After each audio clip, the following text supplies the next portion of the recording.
¿Están viendo la pantalla? Sí, profe.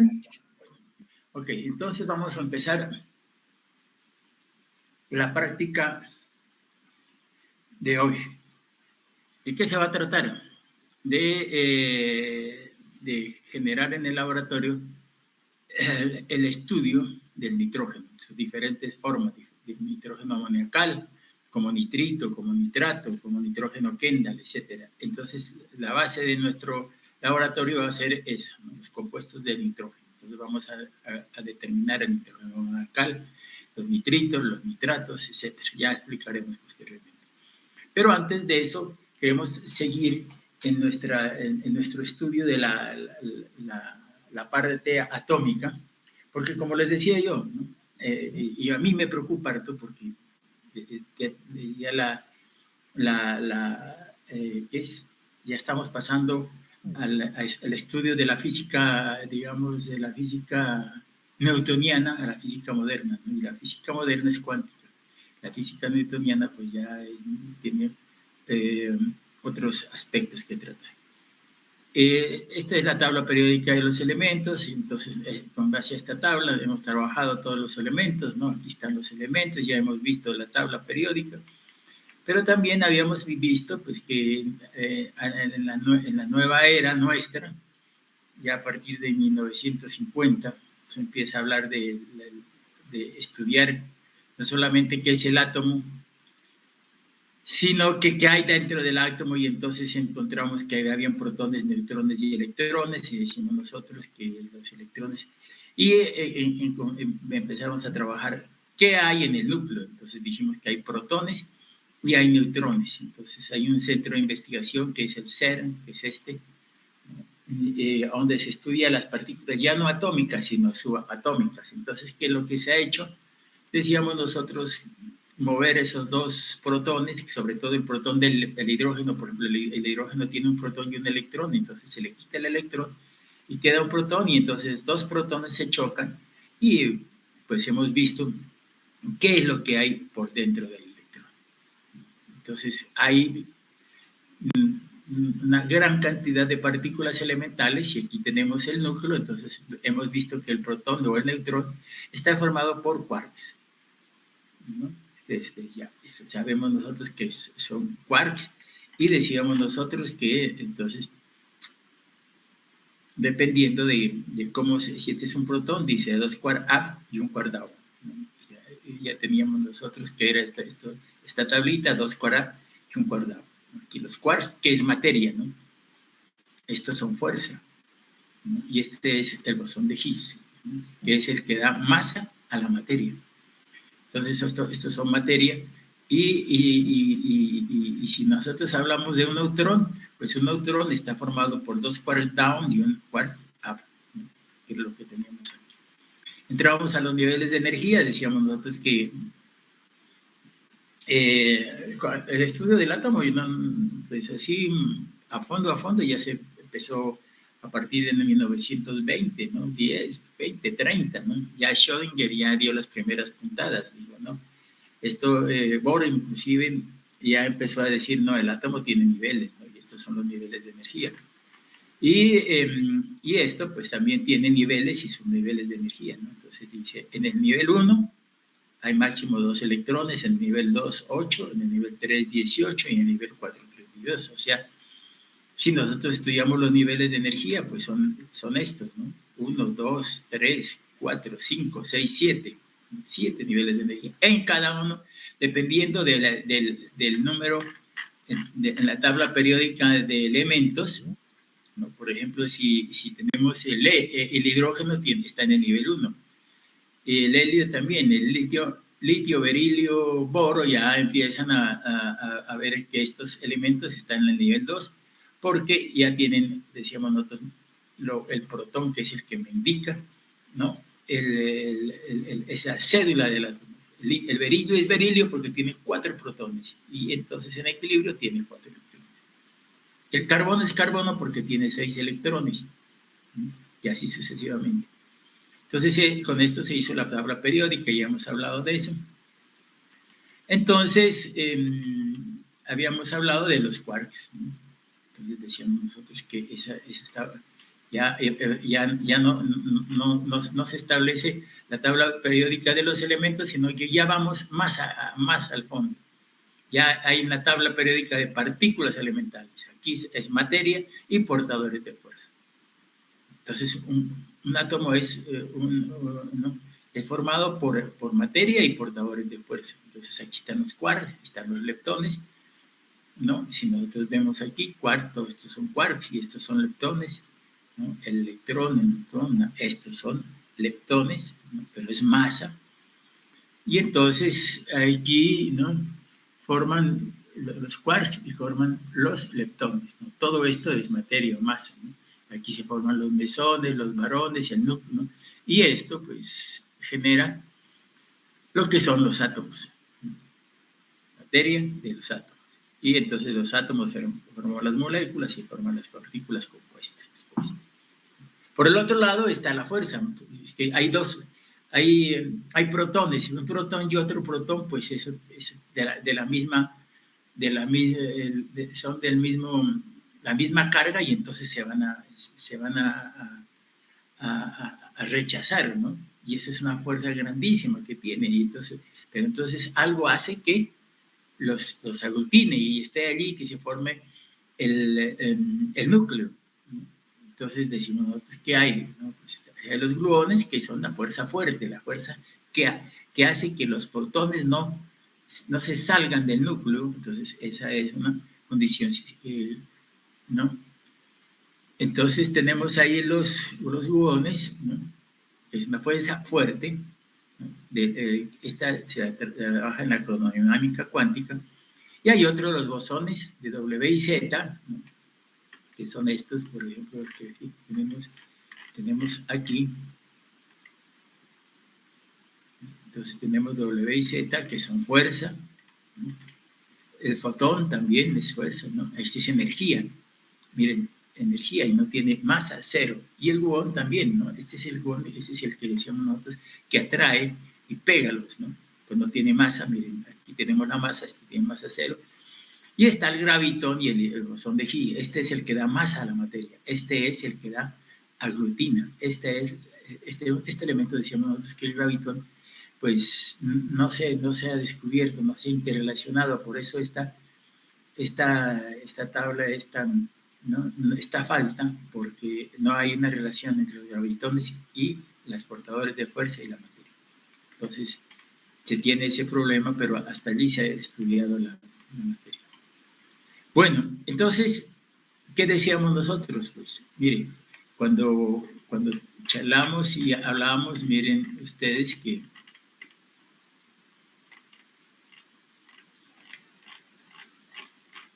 aquí decíamos niveles, hay nivel de energía 1, máximo número de electrones 2. El nivel de energía 2, máximo número de electrones 8. En el 3 hay 18 y en el 4, 32. ¿No? Entonces, y en el 5 sería 5 por 5, 25, por 2, 50. En el 6 sería 6 por 6, 32, por 2, 72. Entonces, dependiendo de los niveles de energía. ¿Y qué va a ser, qué va a depender del nivel de energía? Pues de lo que usted tenga aquí, ¿no? Por ejemplo, si yo digo el oro, ¿cuánto tiene? 79. Entonces dice 79 electrones. Entonces yo me pongo a ver aquí los niveles de energía, pues serían 2, 8, 10, 18.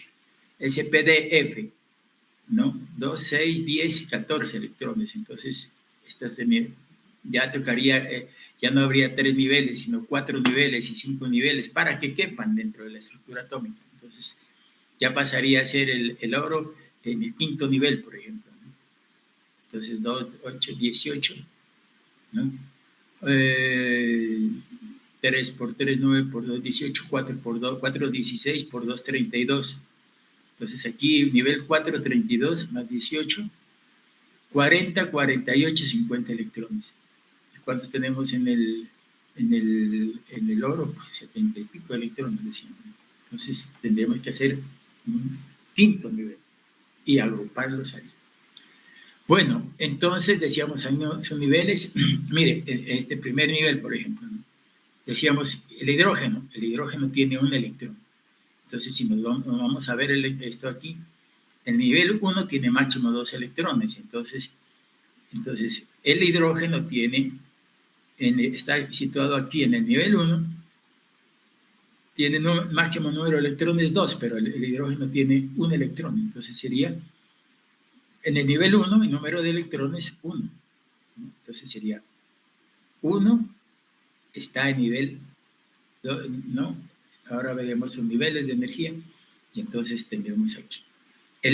Por ejemplo, el helio también está en el nivel 1. El litio, que tiene 3 electrones, entonces ya pasa, porque el nivel 1 no tiene máximo 2 electrones. Entonces pasa al nivel 2. Entonces tendría el nivel 2, aquí nivel 1, 2 electrones, el nivel 2, el litio tendría un electrón. Entonces, ¿dónde lo tiene? ¿No? Aquí, un electrón. Y entonces tenemos que ver que aquí está el electrón, pero estos están divididos también en subniveles. Entonces, S, P, D, F. Entonces, esos subniveles los tengo aquí. Y los subniveles, pues ya viene S, 2 electrones, P, 6, D, 10. Entonces, tenemos 2, ¿no? Más P, 6, más 4, 10, y más 4, 14. Entonces, máximo número de electrones. Por ejemplo, entonces ponemos el litio. Entonces decimos el primer nivel tiene 2 electrones, entonces sería 2. El litio, ¿cuántos máximo número de electrones tiene? Entonces el litio, el último electrón lo tiene en el segundo nivel, ¿no? Y tiene un electrón. Y entonces un electrón, ¿dónde va a estar? En el nivel S, porque tiene 3, ¿no? Entonces, ¿dónde va a ser? 2. Este tiene en el segundo nivel máximo 8, pero el litio tiene 2 más 1, 3. Entonces aquí está ¿Y en qué subnivel está? Pues como está en nivel S, entonces máximo 2 electrones, entonces estaría en el nivel 2 y el subnivel S, porque decimos nosotros S2 electrones, y así sucesivamente. No, ya habíamos hecho del cobre, decíamos nosotros, mire, el nivel 1 tiene, ¿cuántos tiene el cobre? 29 electrones, decíamos nosotros, entonces en el primer nivel va a tener, ¿no? 2 electrones. Entonces, si vemos nosotros aquí, en el primer nivel, 2 electrones. Entonces, decimos nosotros, pasamos ya, hicimos el segundo nivel, P6. Entonces, yo digo, ¿cuántos electrones tengo? ¿No? Entonces, tendría yo que el cobre tiene 18, ¿no? Decíamos 18, 29. Entonces, el segundo nivel, entonces yo digo, en el segundo nivel, solo máximo me caben 8 electrones. Sería 2 en su nivel S de 2, ¿no? Entonces, aquí vendríamos en su nivel S2 y P6, entonces sería máximo 8 electrones. 8 más 2, 10. Entonces tendríamos que, ¿no? 8, 10. Y el D, decíamos nosotros, ¿no? Para el, ¿cuál era el elemento que estamos hablando? 29, cobre, ¿no? Entonces diríamos nosotros, bueno, el primer nivel 2, el segundo 8, y tenemos 10 electrones, son 29, entonces pasamos al tercer nivel, S, P y D. Aquí fíjense ustedes que ya aparece ¿por qué? Porque en el tercer nivel, el tercer nivel, en el subnivel S hay 2 electrones, en el P, 6, en el D, 10. Entonces sumamos aquí, 2, 8, 10 más 18, 28, ¿no? 28. Entonces decimos nosotros, aquí ya están los 3.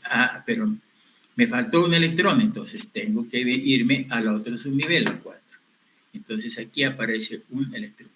Entonces la configuración electrónica sería nivel 1, 2 electrones en nivel 2, 2 en el S, 2 en el P y 8, 10. Y en el nivel 3, en S2, P6, en D10, 18, y en nivel 4, un electrón. O sea, si yo tengo un nivel 4, por ejemplo, aquí, que estuviera el nivel 4, solamente tendría un electrón. Entonces, así voy con niveles y subniveles de energía. Bueno, entonces, tendríamos nosotros lo que se llaman, bueno, lo que se llama la parte de números cuánticos. ¿Qué quiere decir eso? ¿Cómo se ubica un electrón? ¿No? ¿Cómo se ubica un electrón en un átomo? Entonces yo necesito saber, ¿no? En esto hay dos teorías, ¿no? La primera teoría, que es la teoría determinística, que específicamente fue Bohr, el que planteó un modelo atómico para la existencia de niveles de energía. Los niveles que decíamos aquí, 1, 2, 3, 4, 5, sí, hay niveles. Que fue un gran aporte al mundo atómico en la actualidad, porque ella dijo, aquí hay niveles de energía, pero no habló de subniveles de energía. Y él decía que giraban como los planetas y no giran como los planetas, giran de esta manera.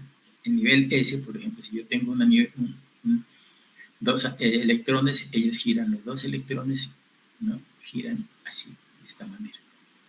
En el nivel P, dice, acá en el nivel P hay 8 electrones, ¿sí? Entonces digo, 2 aquí y 8. Y en el nivel S, los dos electrones giran así. Y en el nivel P hay, ¿no?, 6 electrones, ¿no? Aquí, esto es lo que forman los dos electrones, es un orbital. Entonces tendríamos nosotros 3 orbitales. Entonces, en el nivel S y P. Así es la configuración electrónica, no como planetas. Si yo digo el nivel D, entonces, en el nivel D, si yo tengo SPD, entonces los D giran de esta manera, miren, no giran como planetas, sino con esta configuración. Y el nivel F, así giran, ¿no? Entonces yo tengo en el nivel S máximo 12 electrones, así sería la configuración. Si yo tengo P, aquí S y P, pues entonces la configuración es, en el primer nivel es S, en el segundo nivel S y P. Y así se mueven los electrones. En el tercer nivel tendría yo S, P y D. Entonces yo, el nivel S así, en el nivel P giran así, y en el nivel D así. Y si yo tengo 4 subniveles, el 4F, entonces yo tendría que en el cuarto nivel, 1, 2, 3, 4, aquí están girando. En el subnivel S así, en el subnivel P, D, y así giran en el D. Entonces tenemos diferentes configuraciones. ¿Qué me interesa a mí? Pues eso fue la incógnita de los números cuánticos. Bohr fue es uno de los que más aportó en el siglo XX, al principio del siglo XX, y Rutherford, ¿no? También fueron otros dos importantes científicos. Y el científico más importante de esa época fue Max Planck. Por eso hay una constante que se llama constante de Planck, porque él es el padre de la cuántica.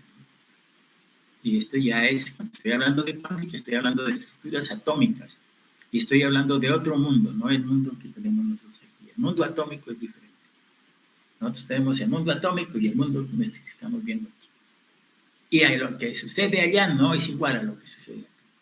Por eso yo les he hablado de los computadores. Los computadores llegaron a un punto donde usted podía meterle el número, la física newtoniana y hablar de la tabla periódica, de los elementos y todo eso, pero ya llega un punto, un límite, donde usted tiene que pasar a la cuántica. La física moderna termina allí y ahora sí viene la física cuántica, o sea, ese mundo atómico. Ese es otro mundo, ¿no? Quiero que lo entiendan así, es otro mundo. Es como si ustedes estuvieran aquí y vieran una bomba de esas de cumpleaños, y allá hay otro mundo. Usted infla esa bomba y allá hay otro mundo, ¿no? El mundo cuántico, que es diferente ya, pues está dividido, sí, porque hay un límite entre nuestro mundo y el del mundo cuántico. Y entonces, recuerdo yo que cuando niño decía, bueno, ¿y qué pasa con la bomba? Y yo soñaba con que había algo allá adentro. Y no, hay algo, hay algo. Y cuando uno chuzaba eso, ¡pum!, desaparecía. No hay nada, no hay nada. Si yo no hay nada, no, pues mentira. Allá adentro hay algo. Lo que pasa es que la cuántica, una de las características de la cuántica es que usted no lo puede ver. Ni puede ver, ni tocar, ni oler, ni nada. Eso tiene que estar sellado, es unidad sellada. Ahí ellos trabajan, ¿no? Es un mundo aparte, por eso estoy diciendo, ¿no? y donde las cosas son diferentes, son diferentísimas. Allá se puede duplicar uno, ¿no? Y uno dice acá, como que no voy a duplicar, sí, ¿no? Luis Bourget, por ejemplo, propuso la dualidad, no solo, bueno, la dualidad onda-partícula, que usted puede ser, ¿no? Se puede trabajar como onda o también puede ser un electrón puede trabajar como onda o como partícula. Como partícula la puedo ver, tocar, tiene masa, pero como onda no, es energía.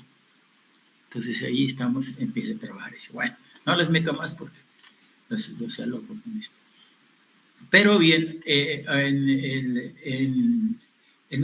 modelo de Bohr es un modelo determinístico. O sea, que si yo tengo una partícula, puedo decir, esta partícula va a estar aquí, el tiempo que va a pasar a esto y esta es la distancia y todo. Puedo situar la partícula. Pero vino un físico, Schrödinger, ¿no? Dice, considera que el electrón no gira en la trayectoria circular como propuso Bohr. Ya hemos visto, ¿no? Cómo es sino que existe la posibilidad que un electrón pueda ser encontrado en un orbital. Desarrollado en 1928, una ecuación matemática muy compleja llamada ecuación de onda. Entonces, viene aquí esta expresión. Esta es la ecuación de onda de Bohr, de Schrödinger. Entonces dice raíz cuadrada de -1. Esta y con esta rayita es una constante de Planck dividida por 2pi. Entonces, cuando vieron química, pues allá siempre se habla la constante de Planck. Y Planck es famoso por eso, ¿no? Porque es el padre de la física cuántica, ¿no? Y esta variación, dice, de variación respecto al tiempo, aquí viene, mire, función de onda cuántica, J. Esta es la función, y este es un operador hamiltoniano. Ya está hablando de la onda cuántica, mire, método, por eso estoy hablando que la partícula puede trabajar como onda o también como un electrón puede ser una onda o una partícula, ¿no? Entonces este es un método probabilístico, ¿no? Tal vez que fue el criterio, ¿no? Que tuvo Schrödinger, ¿no? Decir, no se puede determinar exactamente dónde está el átomo, un electrón en un átomo, no se puede, es probable, es posible.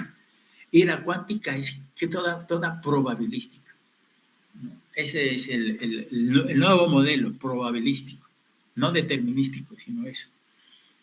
Y de ahí que nace mucha parte de la física, ¿no?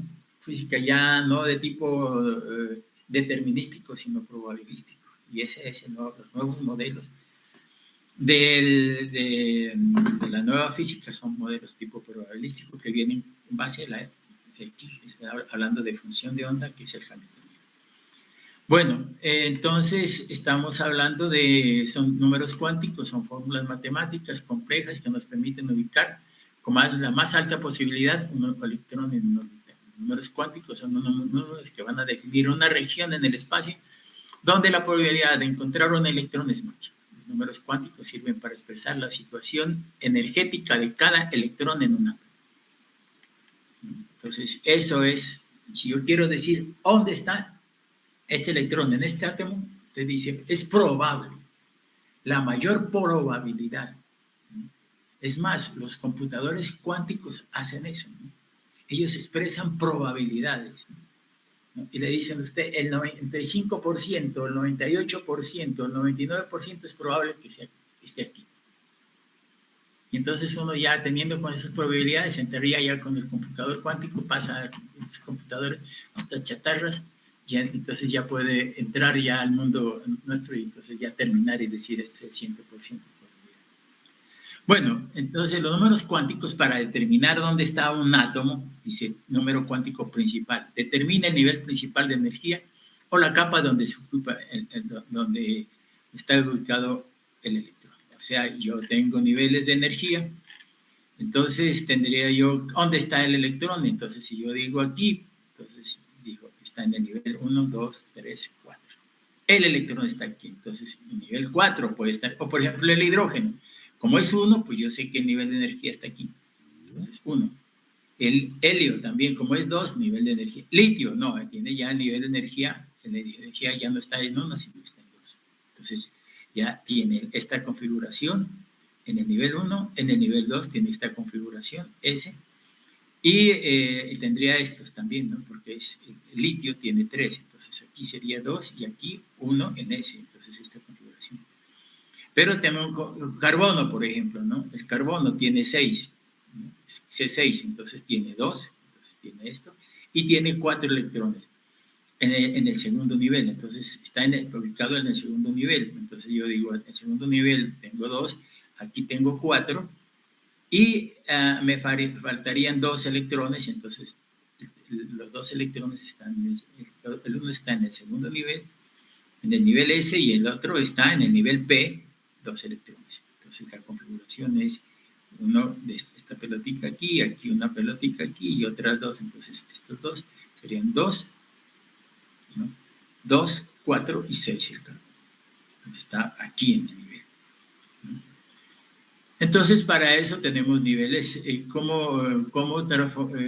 A ver, entonces dice principal, número secundario, también denominados momento angular. Entonces, yo tengo que decir cuánto es n, cuánto es l. Determina la ubicación del electrón en su nivel de energía.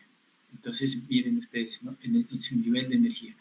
Entonces, yo digo, si su nivel es S, el valor de L, ¿no? O sea, del subnivel es 0. Si yo digo S, entonces aquí, por ejemplo, el hidrógeno solamente está en el nivel S, entonces el valor de L es ¿no? Sería 0. Si aquí, por ejemplo, el electrón está aquí, carbono, digo yo, 2, y aquí serían 2 y 2, 4 y 2, 6. Entonces yo digo, en este caso, aquí sería S y aquí P6. Entonces yo digo, su nivel de energía en el segundo nivel es P. Entonces cuando yo digo que es P, el último, la magnitud, el magnético sería 1. Y así de 2 y 3. Entonces, si yo sé que está en el nivel S un electrón aquí, entonces yo digo el orbital magnético, ¿no?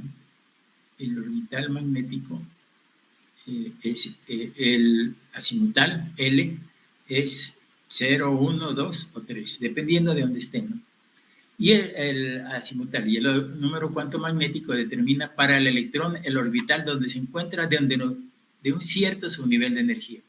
Determina para el orbital la orientación espacial que adopte cuando es sometido a un campo magnético externo. Entonces, este es el tercer nivel magnético, va desde menos L hasta más L, ¿no? Entonces, este es el tamaño, ya dijimos nosotros, SPDF, este nivel, ¿no? Este es su nivel. Este es magnético, que puede estar, ¿no?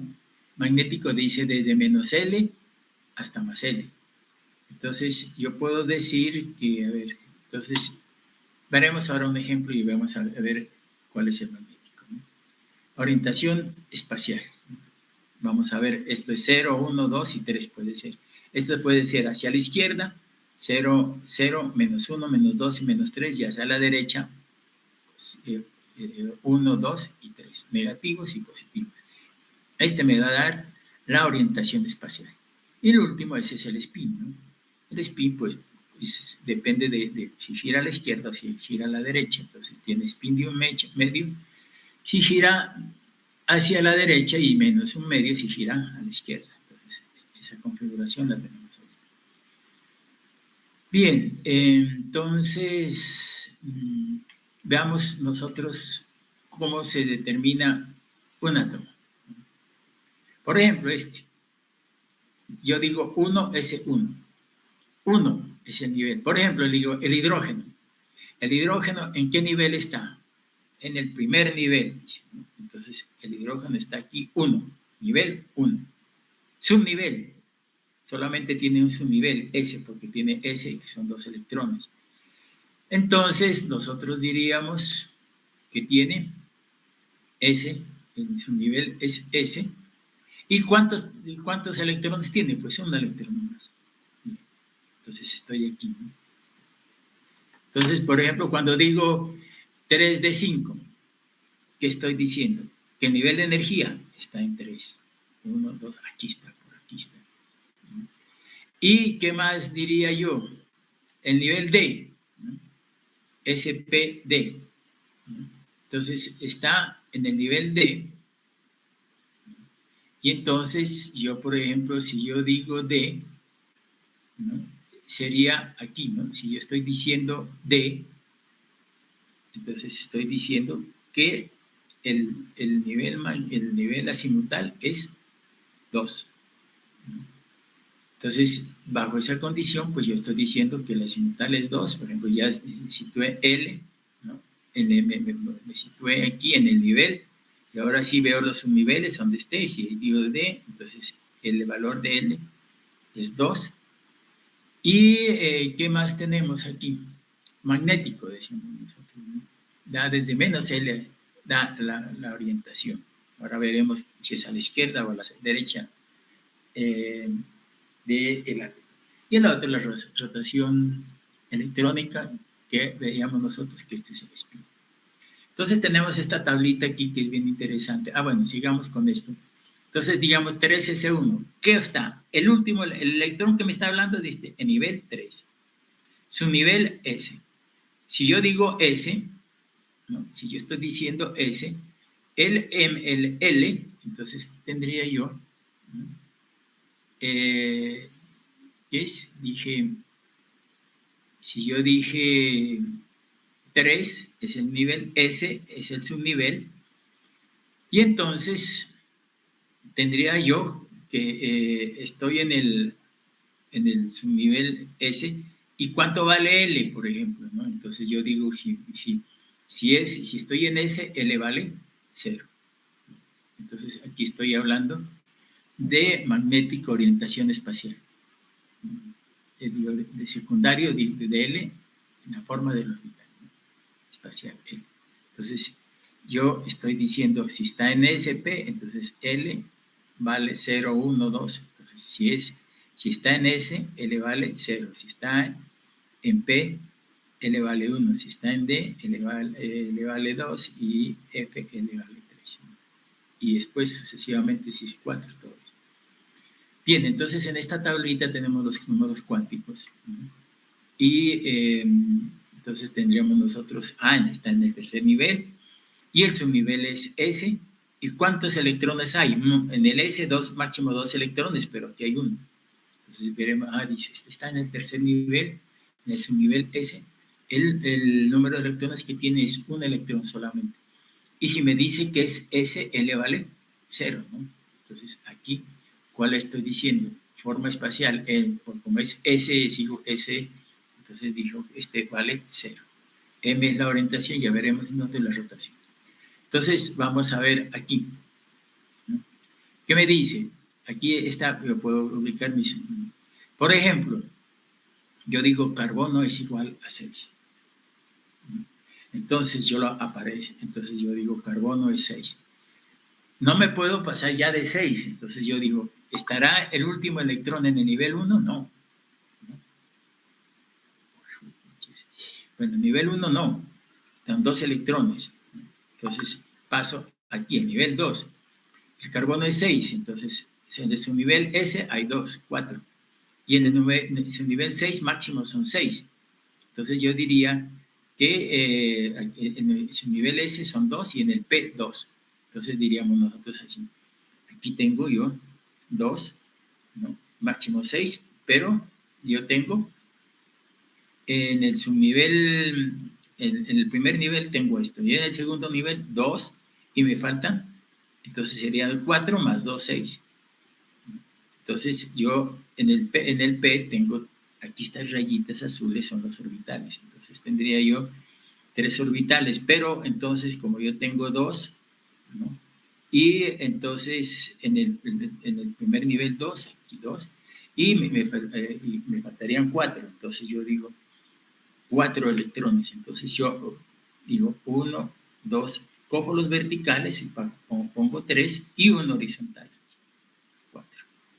Entonces, yo digo orientación de los orbitales. Entonces, como yo tengo 3 subniveles, entonces pongo 0, menos 1 y más 1. Entonces, en este caso, el suborbital está aquí, y entonces el magnético, la orientación de orbital es menos 1, porque está aquí. Entonces sería esto aquí 2 y 2. Entonces sería 1 y aquí 2. Entonces serían 2 en el primer nivel, ese 2, 4 y 6. Entonces yo pongo uno aquí, otro aquí, los dos. Entonces aquí, como siempre, por ejemplo, el 0 está en el centro. Entonces de aquí a aquí menos 1. Como no hay, está el último electrón aquí, este es 0. Pero si estuviera el último electrón aquí, sería más 1. Entonces yo siempre cojo, miren ustedes, el centro y aquí menos 1. Entonces así denoto estos. Bueno, entonces la configuración electrónica viene a ser de esta manera, ¿no? Entonces, de la configuración electrónica de los elementos es la disposición de todos los electrones de un elemento en los niveles y subniveles energéticos. El llenado de estos orbitales se produce en orden decreciente de energía, es decir, desde los orbitales de menor energía hasta los de mayor energía. Recordemos que los orbitales son las regiones alrededor del núcleo de un átomo donde hay mayor probabilidad de encontrar los electrones. Entonces la regla de Müller dice, mire, hagamos esto, son niveles, entonces aquí 1 hay máximo 2 electrones. En el nivel 2 hay máximo, en el nivel 2 subnivel, ¿no? Aquí en el S hay máximo 2 electrones y P2. Entonces, en el nivel 3 hay 2 electrones en el S, máximo 6 electrones en el P y máximo 3 en el nivel 3, máximo 10. En el nivel 4 hay 2 electrones en el S, 6 electrones en el P, 4 electrones en el nivel 4, 10 y en el F, 14. Y así sucesivamente construimos esto. Y entonces, para yo ver cuál es mi configuración electrónica, pues yo me voy con esto. Por ejemplo, el hidrógeno, está en el primer nivel, S tiene un electrón, entonces sería 1S1. El helio, diríamos, entonces dice 2 electrones en el nivel S, este es 1S2. El litio, por ejemplo, dice 3, bueno, tiene esto. Y aquí en el nivel 2, ¿cuántos tiene? Un electrón, entonces dice 1S2, 2S1, porque tiene 3 electrones. El carbono, entonces decimos otros 2, aquí más 2, 4, y nos vamos al tercer, esta es la flechita, entonces sería 2 más 2, 4, y el carbono tiene 6, ¿qué es? El número de protones y electrones son 6, entonces sería 2 más 2, 4, entonces sería 1S2, 2S2 más 2P, 6, pero como no son 6, eso es máximo, entonces aquí 2P2. El oxígeno, 8, entonces decimos 2, 4, ¿no? Y aquí tenemos que es máximo 6, entonces tendríamos 4, 2P4, y así sucesivamente todos, ¿no? Por ejemplo, este titanio, 22, dice, ¿no? Entonces tenemos nosotros que la configuración dice, bueno, 2, aquí 4, aquí son 2, 6, ¿no? 6 y 2 son 8. Y aquí 6, 14 y 2, 16.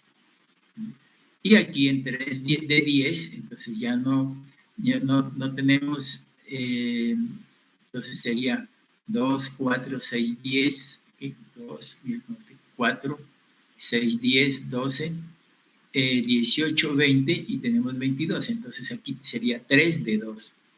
3 de 2, miren, 3 de 2 aquí. Entonces así hago con configuración, lo que he hecho aquí con entonces digo, el titanio, la configuración del último electrón es igual a 1S2, esta es la configuración hasta el último, que es el más externo, 3 de 2. Pero aquí el último nivel está en 4, ¿no? O sea que el electrón que está afuera está en el nivel 4, ¿de acuerdo? Bueno, vemos aquí también, por ejemplo, el Z igual a 11. ¿A qué corresponde ese Z igual a 11? Diríamos nosotros que el sodio, ¿no? Entonces yo digo, a ver, sodio. Entonces yo digo 11.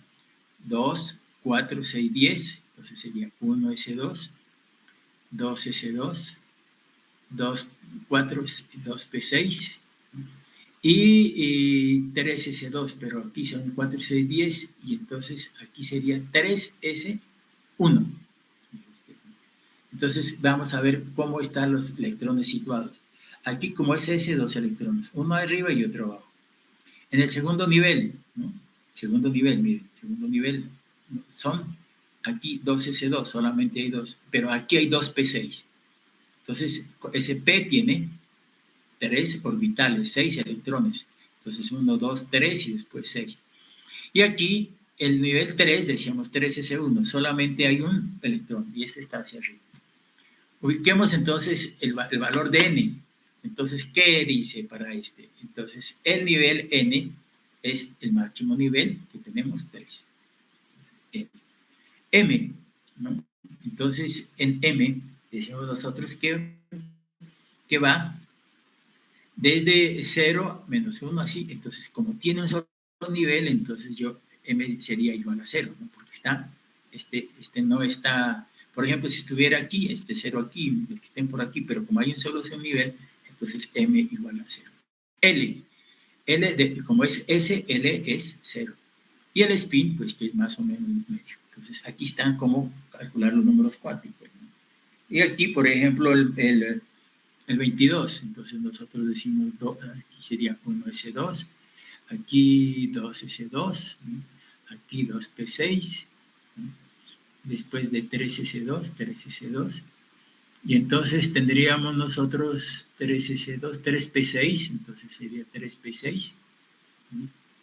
Más 4s2, más 4s2. Y ahora sí, 3 de 10, entonces dice 3 de 10, entonces solamente faltan para los 22, 2, entonces van 2 electrones. Mire, los electrones los ubico aquí, bueno, 3 de 2.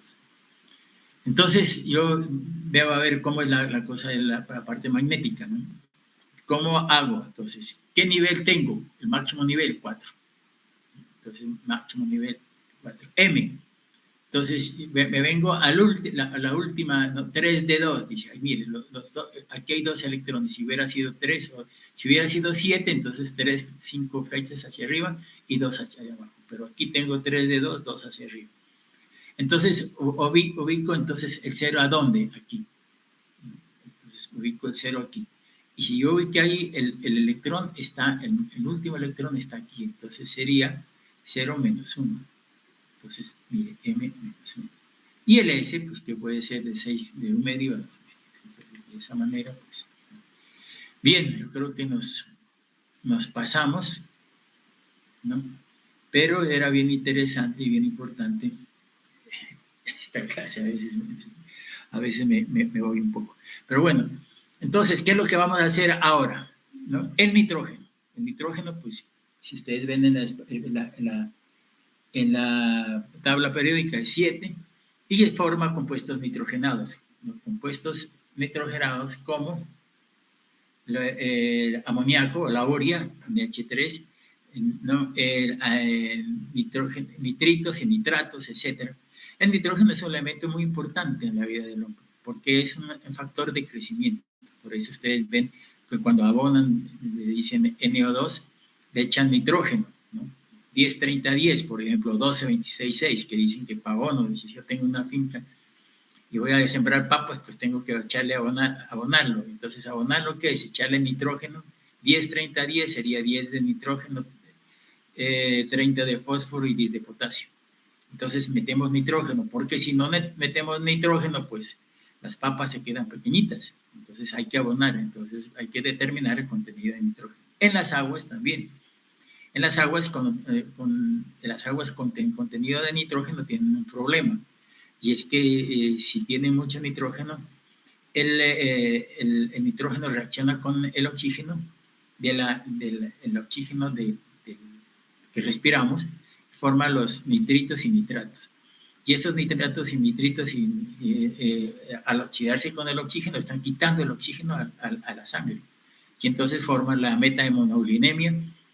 Y es ahí cuando se se genera esta enfermedad que es falta de oxígeno en la sangre porque el nitrógeno está oxidando eso. Y entonces, por eso muchas veces en los sistemas de tratamiento de aguas residuales se trata de quitar ese oxígeno para que no se generen este tipo de problemas. En potabilización, por ejemplo, nosotros el nitrógeno es bueno, sí. Porque decíamos nosotros que cuando yo meto el cloro, ¿no? El cloro, decíamos que perdemos cloro con la materia orgánica, con los fosfatos, sulfatos, etcétera, porque reaccionan y me quitan la acción bactericida del cloro, pero también reacciona con el nitrógeno, ¿no? Y decíamos, cuando reacciona con el nitrógeno, ese es cloro bueno y nitrógeno bueno, ¿no? Y entonces, y cuando reacciona con el agua, también es bueno, ácido hipocloroso y ion hipoclorito, son buenos, ¿no? Pero entonces, ¿por qué es bueno cuando reacciona el nitrógeno con el cloro? Porque forma las monodiltricloraminas. Y esos, decíamos nosotros en desinfección, que tienen acción residual en la red de distribución. Es más, muchas veces cuando hay poco nitrógeno en el agua, las plantas de potabilización tienen que meterle nitrógeno para que se generen ese tipo de monodiltricloramina, o si no, reclorar. Entonces, tenemos ahí que, como decíamos, es a veces malo, pero muchas veces es bueno porque me dan esas monodiltricloraminas que tienen acción residual. Bueno, entonces, llegamos allí y vamos a ver cómo vamos a calcular el nitrógeno calcular el nitrógeno en el agua. Roberto, sigue. Sí, buenos días. ¿Ahí se escucha bien? Sí, lo estoy escuchando. Bueno, buenos días a todos y todas. Buenos días, profesor. Vamos hoy a hacer 3 laboratorios relacionados a la parte del nitrógeno amoniacal, el nitrógeno de nitritos y el nitrógeno de nitratos, cómo se lo determina. Pero previamente vamos a leer la DQO del ensayo anterior y la DBO del ensayo anterior. Muy bien. Entonces, para recordarles, la demanda química de oxígeno se la lee, sometimos la prueba a 2 horas a 150 grados, y eso se llama digestión. Después de la digestión, ya se puede hacer la respectiva lectura. Entonces, para ello, pues primero que todo, ya hemos calibrado el equipo y el número de programa es el 6508, el 6108, pues que es el que hemos colocado aquí. Muy bien. Entonces, acordémonos que del lote que tenemos aquí, se prepara un blanco. Este blanco es el que es general para todo ese lote de reactivos. Entonces, leemos con este blanco. Vamos a iniciar el procedimiento. Retiramos aquí. Sí, retiramos aquí. Vamos a colocar este portaceldas y vamos a colocar el blanco para que se haga la respectiva lectura. Entonces, presionamos RIC para hacer la lectura.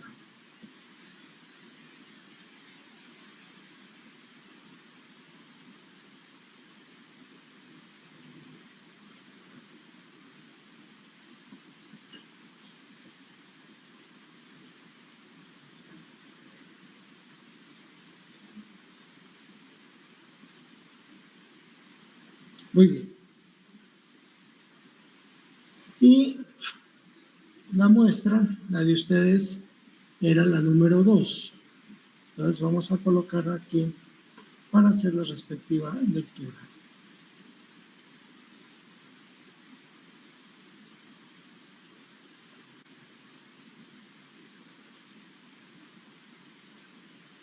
Bueno, ahí ya se puede observar que ya hay un valor, ¿sí?, de 95 miligramos litro de DQ, 95 miligramos litro de DQ.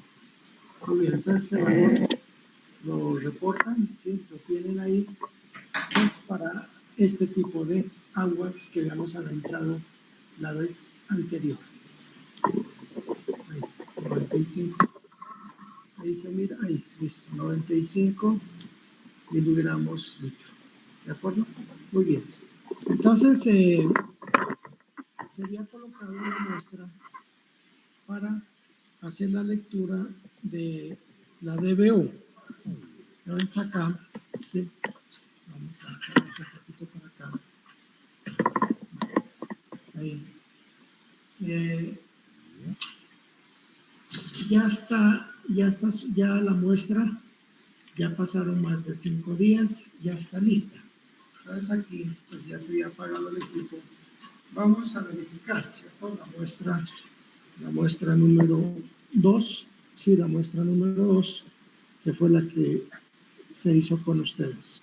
Entonces aquí, al presionar 1, a ver, ahí no, ahí sí estamos viendo, sí. Muy bien, al presionar 1, 0. El día 2 no hubo registro, o fue muy limitado, muy bajito la actividad. En el número 3 aparece 0,1, ¿sí? Número 4, 0,2. Y número 5, el quinto día, fíjense que el día no hubo registro. O sea que solamente se tuvieron registros del día 3 y 4 con los valores pues que vimos. El 1 no hubo, el 2 tampoco, el 3, 1, el 4, 2. 0,2. 0,2. Entonces eso fue el resultado que dio al someter esta muestra. Acuérdense que no es un agua súper contaminada la que tenemos pues acá en esta quebrada. Entonces esos son los valores que se vieron, ¿sí?, en la prueba de la DQO para el ensayo de la DBO método respirómetro. Entonces ahí quedamos con todos los datos del laboratorio anterior. Muy bien. Vamos a Robert, un momentito. Yo quiero hacer un análisis de esos datos, ¿no? Mire, cuando estábamos hablando de aguas residuales urbanas, decíamos nosotros que generalmente la DBO es la mitad de la DQO, ¿no? Entonces, y vemos que en este ensayo la DQO es 90, 95 y la DBO 0, casi 0, o sea, casi. Entonces, ¿qué quiere decir cuando es 0? O sea, que no hay contenido de materia orgánica en el agua, es un agua que no está limpia, ¿no?, sino que no tiene materia orgánica biodegradable, ¿no? O sea, que esta es un agua residual urbana, no es un agua residual urbana para nosotros. ¿Qué quiere decir que tenga mucha materia, mucha DQO y casi nada de DBO? Que no tiene materia orgánica. Entonces, ¿qué es lo que tiene? Es mucha materia inorgánica, sustancias minerales, ¿no?, ácidos, húmicos, tánicos, magnesio, calcio, etcétera. O sea, sustancias minerales que tiene el agua. Ustedes saben que el cloro, ¿no?, reacciona con la materia orgánica, sí, pero en este caso no tiene materia orgánica, entonces no reacciona con la materia orgánica. Pero el agua también tiene sulfatos, carbonatos, bicarbonatos, ¿no?, etcétera. Todo eso son sustancias minerales. Entonces, lo que se presume aquí es que la mayor parte de materia que tiene esa agua es inorgánica. Y de pronto es alguna agua superficial que no corresponde a agua residual, sino que es un agua que está saliendo contaminada con algún mineral, y entonces la está cogiendo el equipo. Por eso entonces tenemos que hacer una evaluación y decir, bueno, ¿cuánto es materia orgánica? Pues nada. Materia orgánica, casi toda es materia inorgánica, ¿no? Y yo estoy diciendo materia orgánica biodegradable, porque puede ser que haya materia orgánica no biodegradable. Pero aquí, pues cuando me dicen que la DBO es 95 y la DQO es casi 0, pues entonces quiere decir que la mayor parte de su contaminación es por materia inorgánica, por sustancias minerales. Muchas veces sucede esto en procesos industriales, ¿no? Por ejemplo, en zonas mineras. Usted va y hace una DBO, pues nada, pero la DQO es 200, 500, 700. Entonces uno dice, ¿y esto por qué? Claro, porque son sustancias minerales que se están metiendo al agua y no le están metiendo materia orgánica. Entonces se alza la DQO. Cuando se alza mucho la DQO y la DBO es bajita, es porque tienen sustancias inorgánicas. Ok, sí. Bueno, entonces el procedimiento que vamos a emplear para determinar ion amonio, es el siguiente. El método es el método 8038. 8038. Sirve para determinar nitrógeno amoniacal o ion amonio en un rango de 0 a 3 miligramos litros. Si se pasa de ese rango, pues hay necesidad de diluir la muestra. Muy bien, entonces el método se llama método Nestler, doble S, Nestler, el cual se lo utiliza para el reporte. Normalmente, a veces cuando, por ejemplo, se requiere el nitrógeno total, se destila la muestra, muestras altamente contaminadas, por ejemplo, sí, o nitrógenos, por ejemplo, que le determinan a las hojas, por ejemplo, de las plantas. Entonces toca destilar, ¿sí? Sacar un destilado y sobre ese destilado se hace la prueba. Sin embargo, cuando no son muchas las contaminaciones, pues se puede proceder directamente sin necesidad de destilación. Muy bien, entonces el método Nestler pues, se lo acepta por la EPA, ¿sí? No la colombiana, sino la EPA, ¿sí?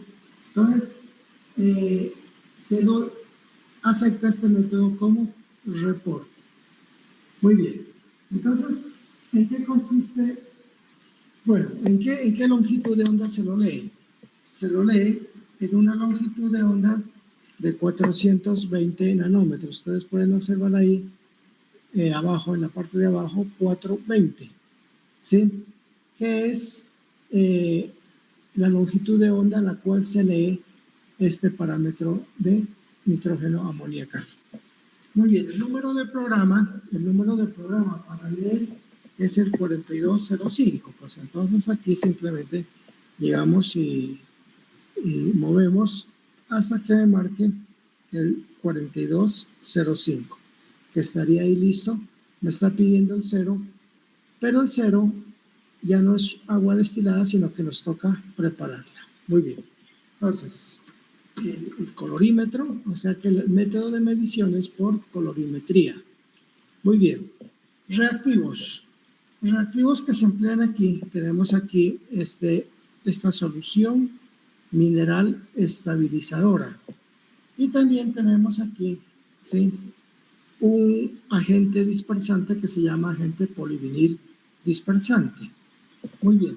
Y finalmente tenemos el reactivo Nestler, ¿sí? Ahí ustedes lo pueden apreciar, reactivo de Nestler. Es altamente peligroso, ¿sí? Por eso tiene una calavera. Es tóxico y toca guardarlo mucho de la luz para que no se deteriore. Muy bien, entonces el procedimiento consiste en tomar de la muestra y medir 25 mililitros en una celda y en la otra celda vamos a preparar el blanco con agua destilada. O sea que aquí el blanco se lo prepara. Entonces, y así hay algunos procedimientos. Y otros, por ejemplo, solamente necesitan agua destilada y no más. Pero en este caso vamos a preparar. Muy bien, entonces en el 2 vamos a utilizar el blanco, ¿sí? Y en el 3, en la celda 3, vamos a preparar la muestra. Muy bien, entonces destapamos aquí, ¿sí? Destapamos aquí. Bien. Y habíamos dicho que el 2 es el blanco y el 3 es la muestra. Voy a colocar aquí, ¿sí?, agua destilada, 25 mililitros.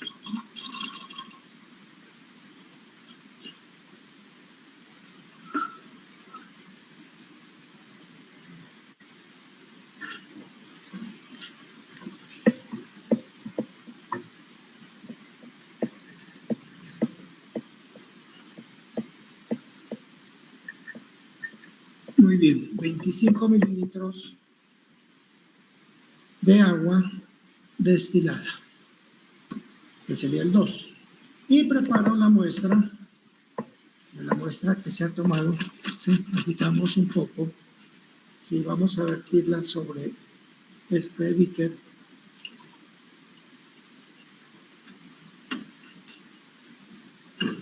Y también vamos a tomar 25 mililitros, ¿sí?, de la muestra.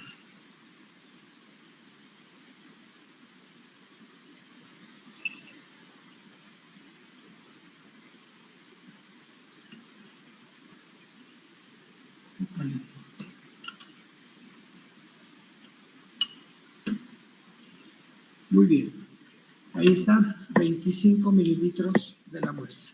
Muy bien, entonces lo primero que hacemos, ¿sí?, es aplicar la solución mineral estabilizadora, tanto al blanco como a la muestra. 3 gotitas vamos a aplicar de esa solución. Tapamos, agitamos y enseguida aplicamos el otro reactivo. Entonces aquí vamos a hacerlo al blanco.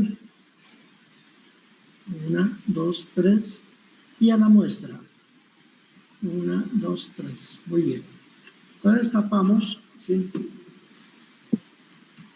Tapamos y agitamos las muestras.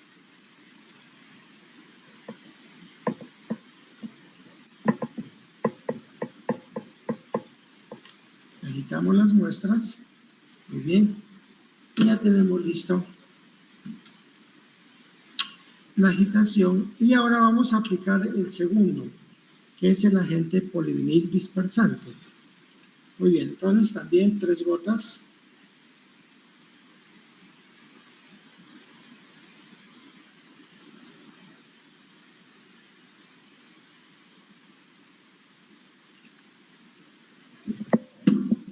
Tapamos.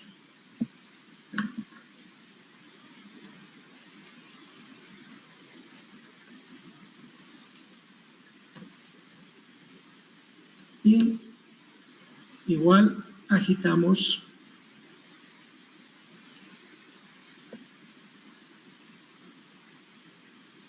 Muy bien, listo. Ahora, ¿qué vamos a hacer? Vamos a aplicar 1 mililitro de reactivo Nessler a cada muestra. Si la muestra contiene amonio, se tornará de un color amarillo. Y si no contiene, pues que se supone que el blanco no contiene, pues no habrá ningún viraje de color. Destapamos aquí.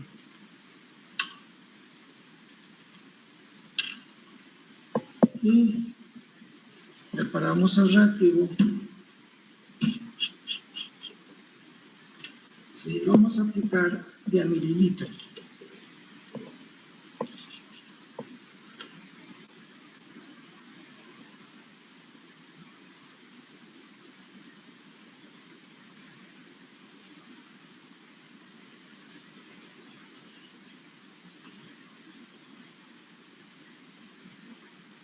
Primero al blanco.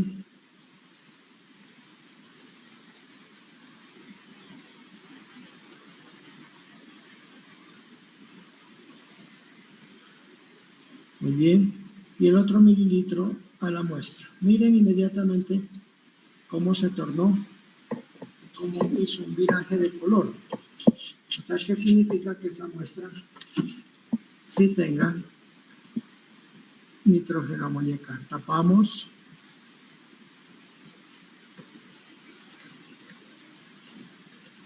Y agitamos.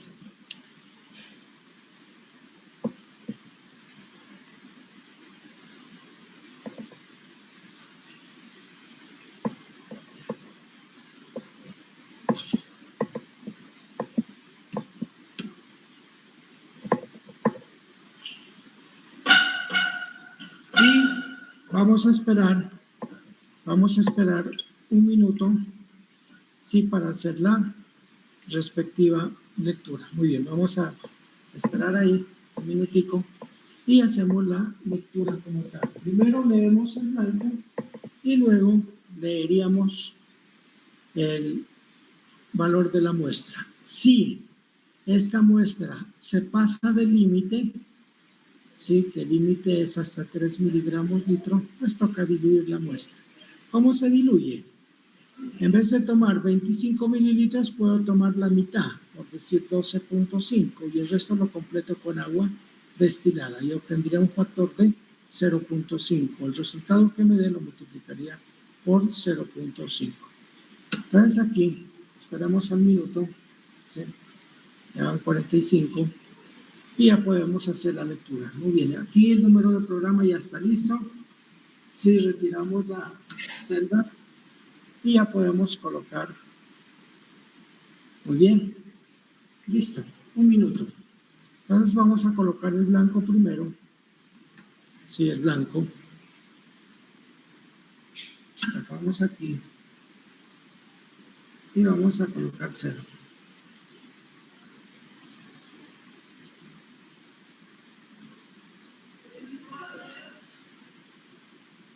Muy bien.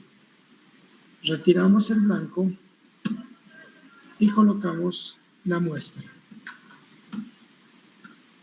Y leer. Vamos a ver cuánto nos da esa lectura.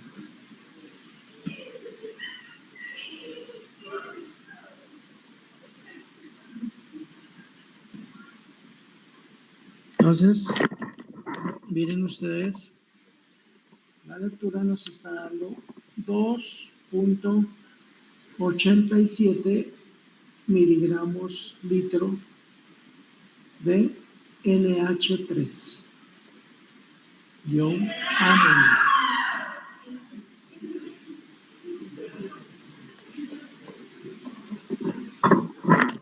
Muy bien. Entonces se dieron cuenta que el método colorimétrico pues es altamente representativo y rápido y fácil de hacer, de comprobar. Con esto me da la idea de cuánto es la producción y, como les decía el profesor, la importancia que tiene en el proceso de tratamiento, ¿no? En el proceso sobre todo de desinfección si se utiliza cloro, por ejemplo. Entonces ese sería el valor reportado para este ensayo, 2.87 miligramos litro como NH3.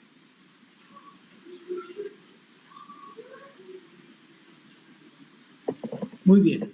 ¿Alguna pregunta del procedimiento del proceso?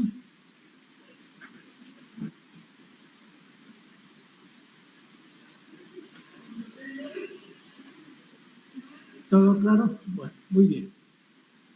Entonces el siguiente, ¿sí? Listo, esto ya quedó, esto ya se desecha, se neutraliza, ¿sí? ¿Neutralizar qué es? Como hay un cambio de pH, entonces tengo que neutralizar para dejarlo a un pH de 7 aproximadamente, que ya no representa grado de contaminación, ¿de acuerdo? Acá en laboratorios todo esto se recoge en un recipiente y se lo lleva a uno general y allá se encargan de estabilizar, ¿de acuerdo? Y acuérdense que solamente son 25 mililitros, pero los reactivos son muy poderosos, como el Nestle, y altamente tóxicos. Entonces toca tener mucho cuidado en, después del proceso, buscar una metodología de neutralizar estos productos. Muy bien.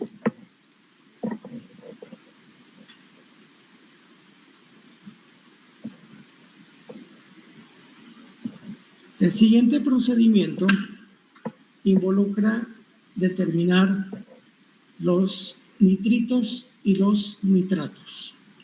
Entonces, por ejemplo, el nitrato es uno de los procedimientos más difíciles y hay como 6 formas de determinar el nitrato. Naturalmente, dependiendo, por ejemplo, para aguas altamente contaminadas, pues se utiliza un método específico según el procedimiento del laboratorio. Aguas industriales va a otro método, sí, según sugerencia de un ingeniero químico. Y de forma general, hay un método que se emplea, sí, de esos 6, que es el que me permite hacerlo por colorimetría. Entonces, el módulo que se emplea ya cambia. Ya no es el mismo de 420, sino que empleo un módulo cuya longitud de onda es de 500 nanómetros. Entonces voy a hacer el cambio, ¿sí? Y empezamos a hacer el procedimiento para nitritos y para nitratos.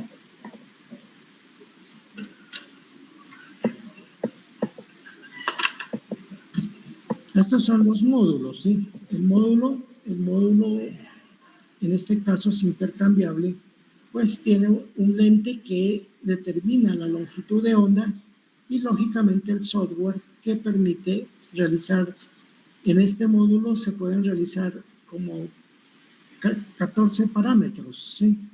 Y todos llevan un procedimiento, por eso cada vez colocamos un número de programa que es el que sirve, por ejemplo, en este caso para Ionamol.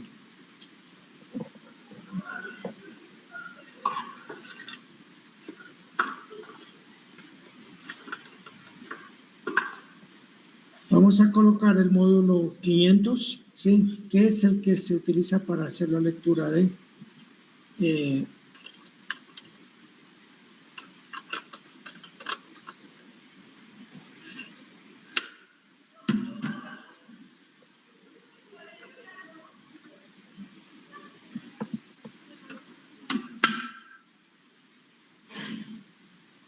muy bien, hacemos un autotest porque desconectamos y esperemos que se haga el autotest mientras la parte correspondiente a módulo.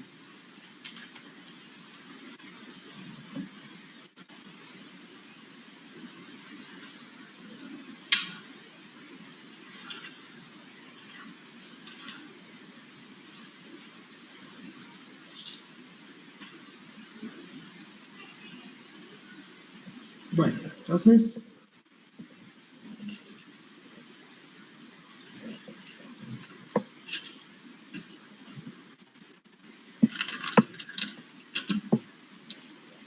normalmente para determinar nitritos y nitratos se lo vamos a hacer por colorimetría, método colorimétrico.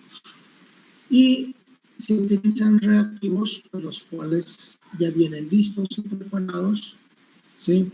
Para hacer o determinar o estimar pues, la concentración de del nitrógeno en forma de nitritos o de nitratos.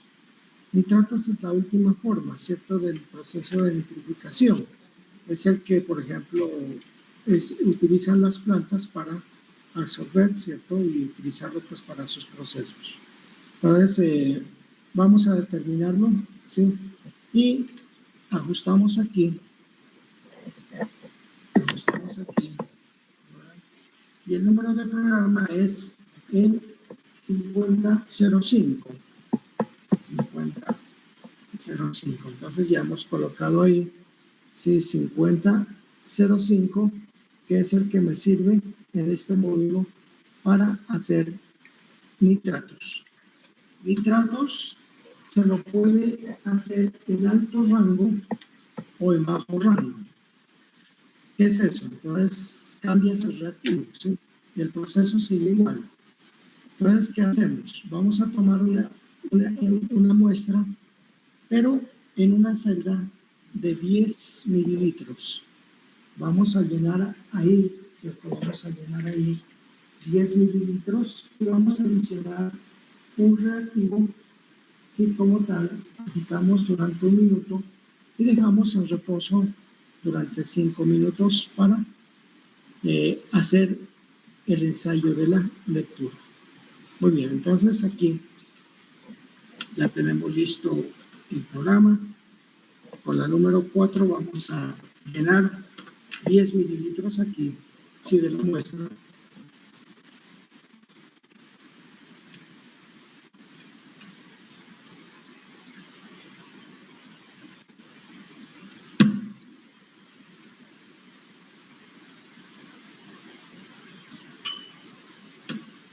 Muy bien. Ahí están 10 mililitros, ¿sí? 10 mililitros de la muestra.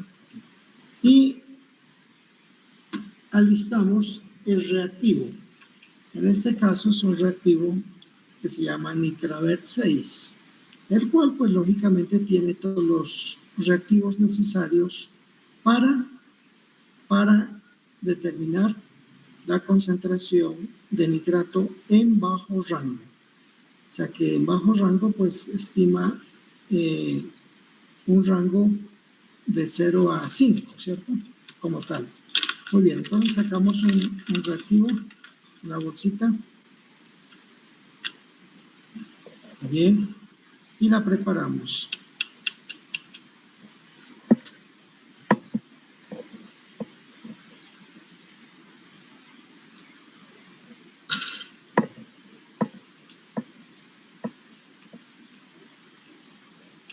Muy bien. ¿Listo? Y lo aplicamos aquí.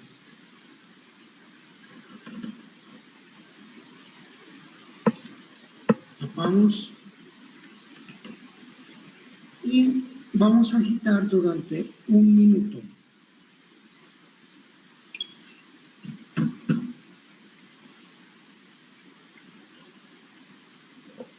Vamos a agitar durante 1 minuto, ¿sí?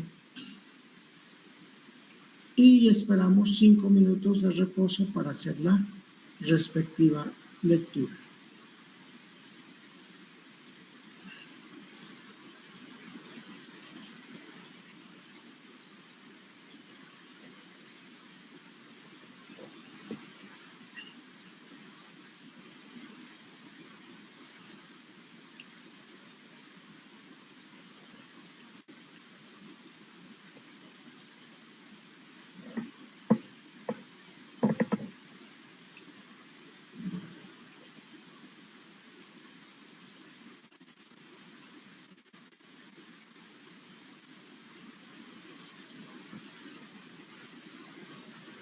Al minuto 6 leemos. Listo. Muy bien. Dejamos ahí en reposo. Entonces, en 5 minutos haríamos la lectura. Mientras tanto, podemos ir preparando, ¿cierto?, la otra parte correspondiente a la determinación del nitrito. Nitrito en bajo rango. Entonces, para ello, también, de igual manera, vamos a tener otro cronómetro, permítanme un momentito.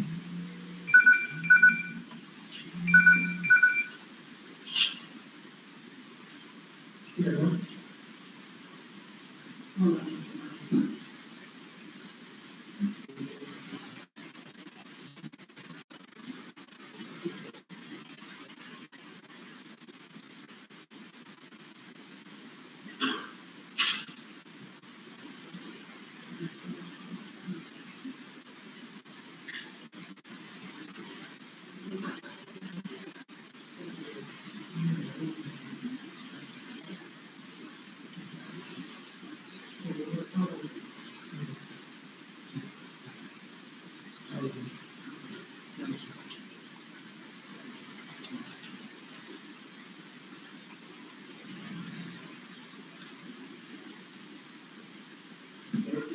¿Sí?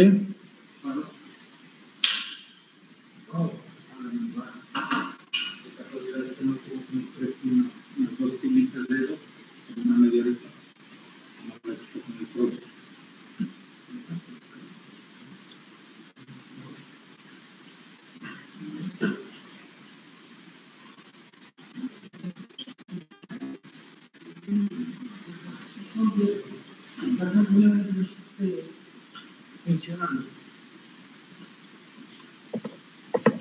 Muy bien, entonces el procedimiento para obtener nitritos también se basa en tomar una muestra, en este caso el tamaño de la muestra también es 10 mililitros, y adicionamos un reactivo, en el cual también se lo agita y tocaría esperar, en este caso, tocaría esperar 10 minutos. Mientras corre el tiempo, vamos a preparar en la 8, ¿sí?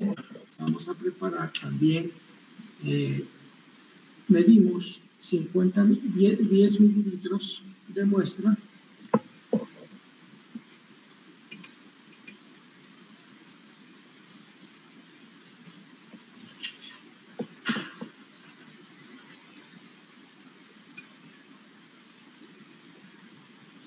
Muy bien, 10 mililitros de muestra y ya tenemos listo acá el reactivo para aplicarlo. Entonces aquí en este caso se llama Nitriver 2, ¿sí? Y también se lee en un bajo rango. Muy bien, tenemos aquí, si preparamos el reactivo y lo vamos a aplicar y vamos a esperar también 10 minutos para hacer la lectura en la misma longitud de onda, 500 nanómetros. Lógicamente va a cambiar ese número de programa. Bien, aquí ya tenemos listo, ¿sí? ¿Sí? Y lo vamos a aplicar aquí. Muy bien, agitamos, ¿sí? Agitamos.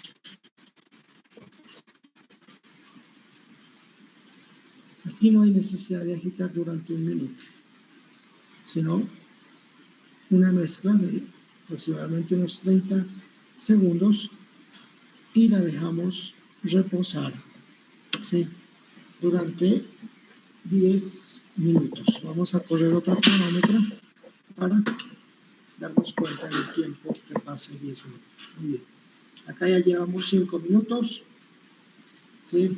5 minutos. Y apenas se completa el tiempo, pues ya podemos proceder a hacer la lectura de nitrato en bajo rango. Bueno, muy bien, ya se va a completar el tiempo, entonces ya podemos ir leyendo el cero. El cero, no hay necesidad de preparar un blanco como hicimos con amonio. Se utiliza agua bidestilada, que supuestamente tiene pues cero contenido de amonio y además es con colorimetría. Entonces aquí presionamos cero, ¿sí? Él asume el valor y ya hemos llegado al tiempo pues que necesitábamos. Bueno, entonces aquí vamos a leer para nitrato. Leemos, RIT.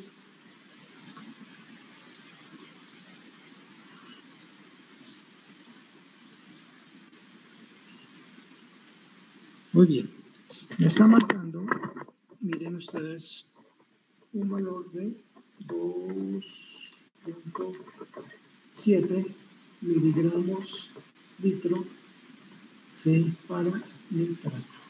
2.7 miligramos litro. Muy bien. Ese sería el reporte. ¿De acuerdo? Ahora nos falta esperar para 10 minuticos para hacer la lectura de nitrito.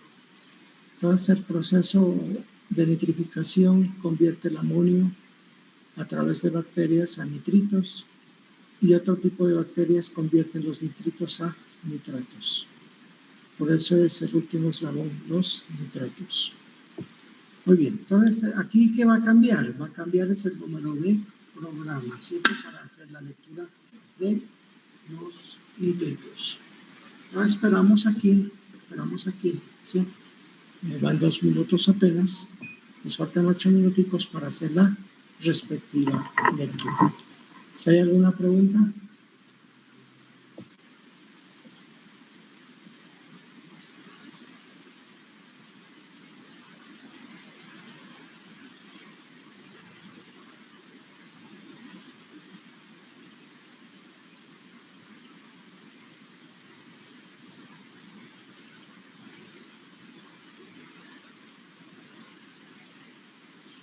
Preguntas sobre el procedimiento de laboratorio.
se hace el segundo parcial. Y el lunes por la tarde dijimos que, como no hicieron este fin de semana, pues entonces el lunes fue la fecha que ustedes eligieron para las clases. Recuerden ustedes que solamente son cuatro semanas que tenemos, o sea que tenemos, el lunes es día de fiesta, pero lo vamos a hacer como de clase, fue lo que ustedes solicitaron. Entonces tenemos esos 2 horarios de clase, esas 4 horas de clase al día. ¿Qué son los temas? Pues ya vamos a trabajar directamente con las plantas de tratamiento. Alguien me preguntaba cuáles eran los parámetros de diseño. Pues el próximo martes vamos a hacer un ensayo de jarras, ¿no? Es bien interesante la práctica, porque vamos a hacer un ensayo de jarras y ahí vamos a hacer simulaciones de lo que puede pasar en la planta de tratamiento con las características del agua que tenemos. Entonces, y en base a esos ensayos de jarra, pues vamos a diseñar nuestra planta de tratamiento. Y ahí tendremos nosotros gradientes, velocidades, etcétera, dosis óptima de coagulante, ¿no? Y entonces, en base a eso, pues tenemos los parámetros de diseño. De otra manera, pues si hay metodologías que no necesitan, pues, se les da los análisis, pero gradientes no. Por ejemplo, la filtración múltiple por etapas no necesita la parte de gradientes, de velocidades, que tienen que tomarlas de acuerdo a los parámetros de diseño. Entonces, y ustedes tienen las características del agua y entonces montan todos los elementos. Si a alguien le falta gradientes, pues puede coger los gradientes de floculación o sedimentación, entre los límites que están en la norma, ¿no? Los límites, ¿ya? Gradientes para floculación entre 20 y 70, gradientes de coagulación más de 1000, pues entonces le aplican esos elementos para el proyecto. Ojo, estudiantes, muy bien esos proyectos, ¿no? A mí no me vienen con cualquier cosa y esos proyectos son sustentados, ya saben ustedes. O sea que trabajo es lo que tienen, y ahorita, como digo, 4 semanas. Por eso hay otra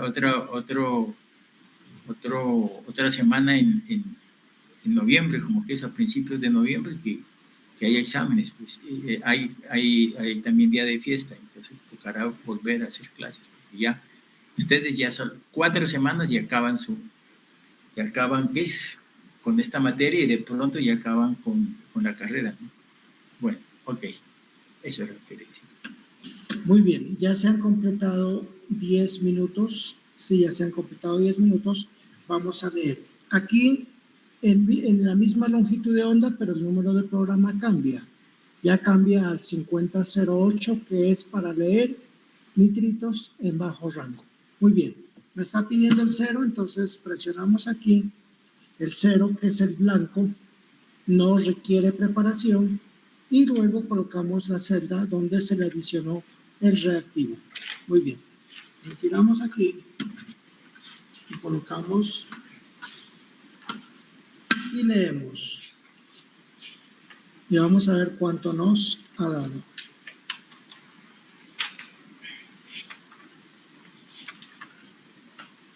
Muy bien. Entonces vamos a verificar ese valor. Miren ustedes ahí. ¿Sí? 0.022. 0.022 miligramo litro para nitrito. Es bajito, ¿cierto? Ese valor. 0.022.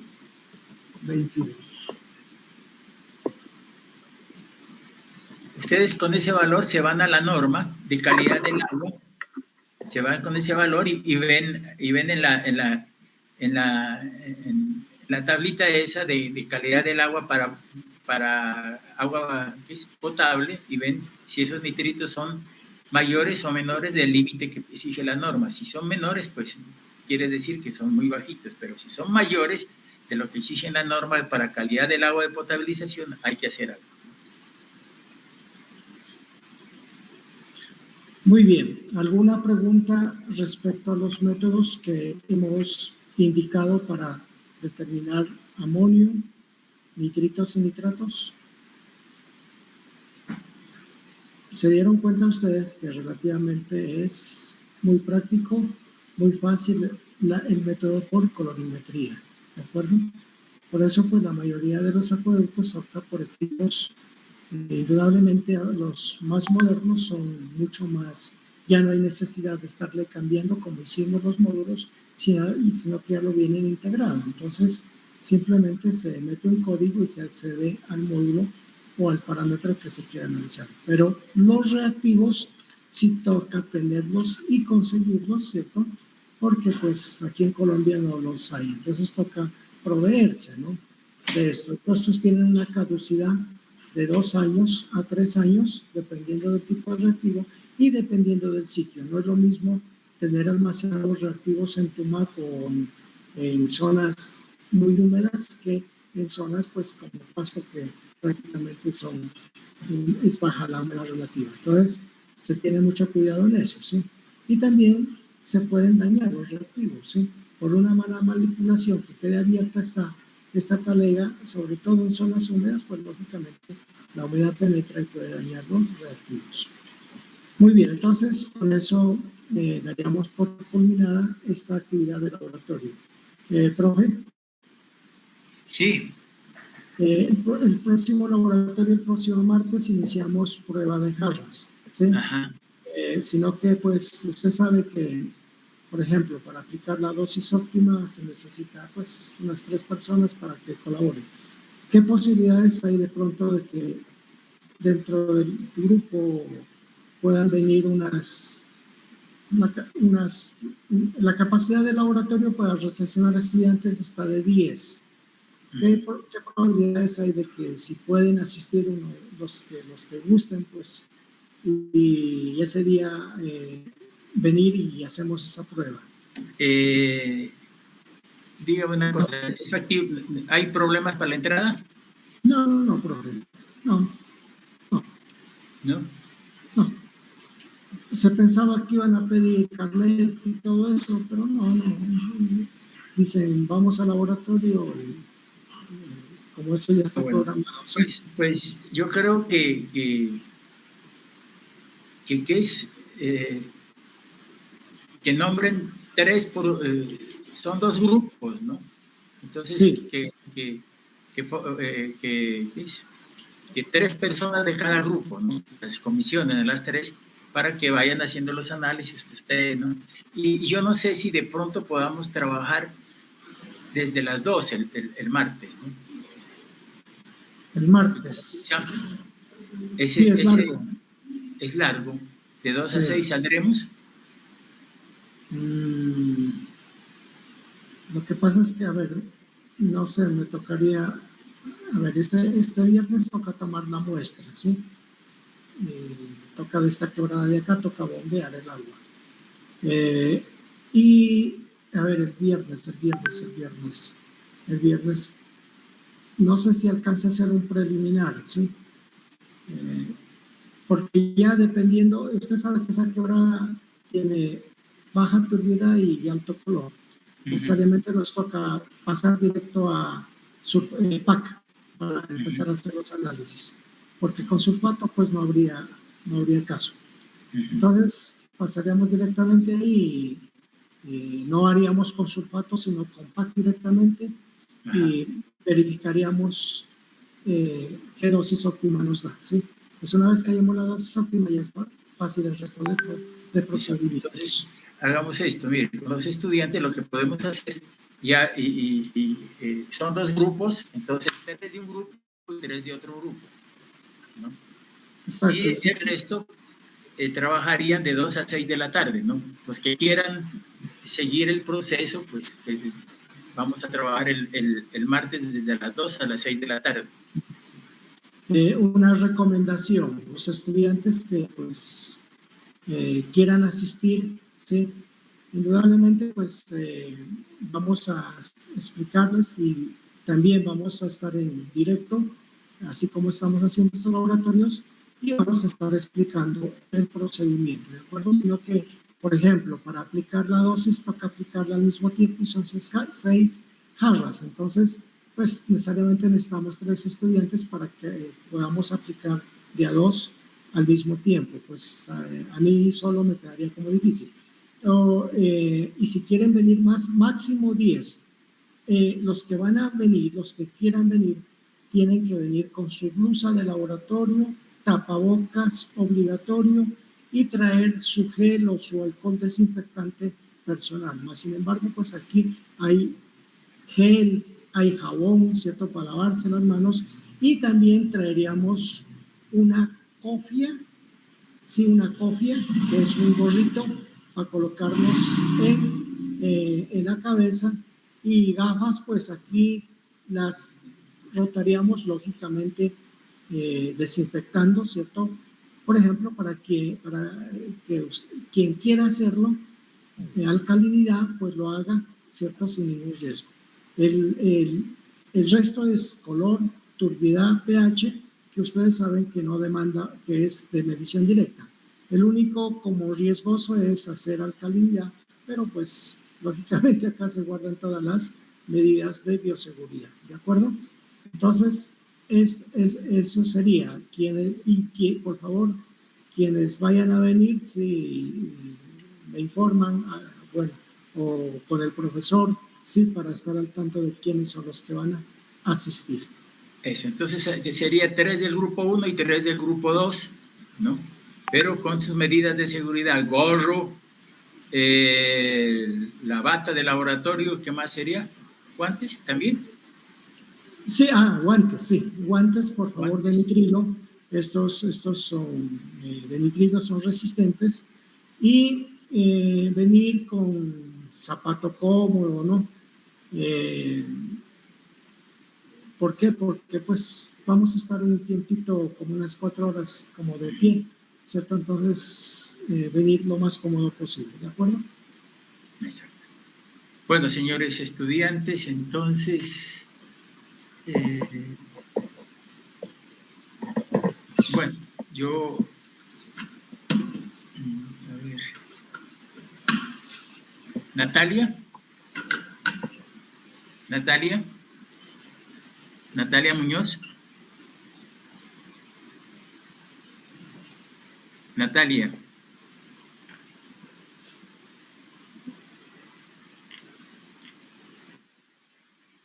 Natalia, ¿se encuentra Natalia?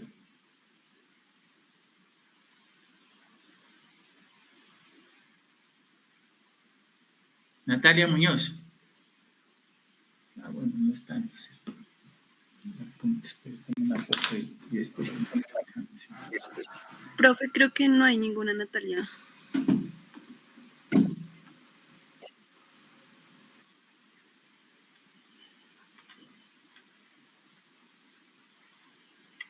La característica del agua de que vamos a tomar es baja turbidez y alto color. Por eso yo les decía, si hay baja turbidez y alto color, no podemos nosotros, el color es más de 150, 200, no sé cómo esté ahora, pero con mucho color no podemos utilizar sulfato de aluminio, sino un policloruro de aluminio, ustedes ya lo saben.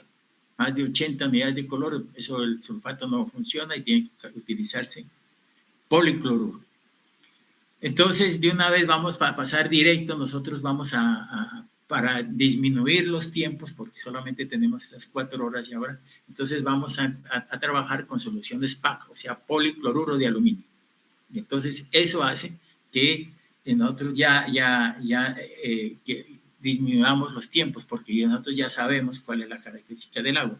Pero si ustedes fueran a tomar la hora y a ver eso, y entonces tendrían ustedes que hacer muchas cosas. Bueno, entonces, como les digo, lunes, entonces, 3 estudiantes para el martes. Y yo diría máximo, ¿no? 3 estudiantes del grupo 1 y 3 estudiantes del grupo 2. Dígame. Una preguntita, ¿usted se refiere a grupo 1 y grupo 2 de laboratorio o de laboratorio? Sí, de teoría. Sí, de laboratorio. O sea, 3 del jueves y 3 del martes. ¿Cómo? 3 personas del grupo del martes y 3 personas del grupo del jueves, ¿verdad? El jueves, sí. Y vamos a trabajar ambos grupos el martes. porque no pueden aprovechar la misma agua para hacerlo para los dos grupos, porque pues, si no es muy largo ese laboratorio. ¿Estamos? Angie. Listo, profe, yo le envío los nombres a Juliana. Y como siempre, energías positivas. Siempre piensen en energías positivas. Si ustedes son la machera, son lo último, son lo máximo. Y no me vayan a estar metiéndose con gente negativa, porque esas ni oírlas, ni verlas. Eso le dan malas energías y echa uno para atrás. Siempre con gente que eche para adelante.